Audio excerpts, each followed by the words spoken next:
Aloha! It's Friday. It's Aloha Friday. Well, aloha. It's Friday here at Jamie Barber Homes and everywhere else in Southern California. And look at this, it's the end of February. Can you believe that? We are at the end of February. Tomorrow is the start of March. Cannot believe that we are going to start the third month of the year. Wow. It was a beautiful week. Weather was glorious.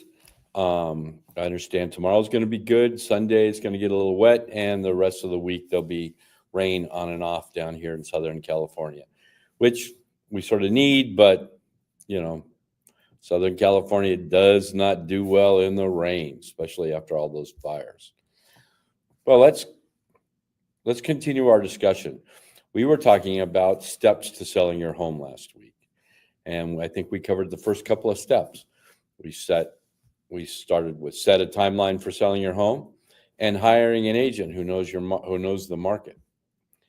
The next one, number 3, which I think we didn't get to, is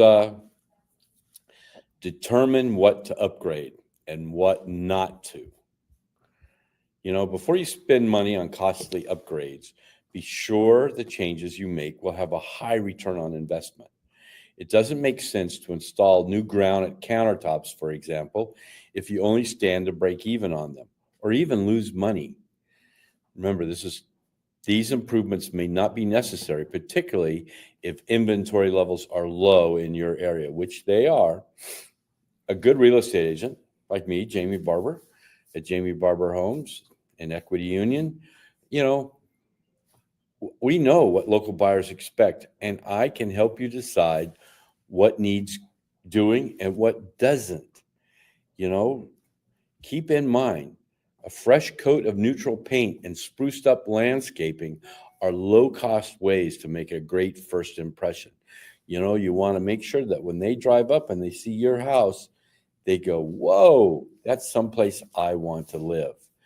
And inside, you want to make it neutral so they can envision themselves living there. Updates to the kitchen and bathrooms often provide the highest return on investment, but inexpensive DIY projects can also go a long way. Like I said, fresh coat of neutral paint and some spruced up landscaping are low-cost ways to make a great first impression. Now, next thing, number 4, set a realistic price. No buyer wants to pay more than they have to, so it's crucial to get the pricing right. Going too high can backfire, while underestimating a home's value may leave money on the table.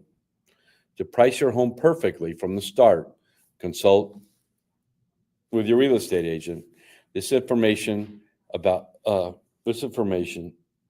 recently sold properties in your area gives you an idea of what comparable homes around you are selling for, thus helping you decide how much you might reasonably ask. A frequent mistake sellers make is pricing a home too high, then lowering it periodically. Now, that was according to Grant Lopez. He's a realtor at Keller Williams Heritage in Texas, and the former chairman of the San Antonio Board of Realtors. Some sellers think that this practice will yield the highest returns, but in reality, the opposite is often true. Homes that are priced too high will turn off potential buyers who may not even consider looking at your property. In addition, homes with multiple price reductions may give buyers the impression there's something wrong with it. So it's best to price your home to attract the widest pool of buyers at the start.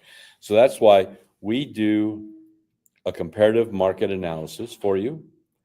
We'll look at what homes have sold for in the neighborhood, compare it to your house, square footage, what your home has to offer, and then we'll come up with a price.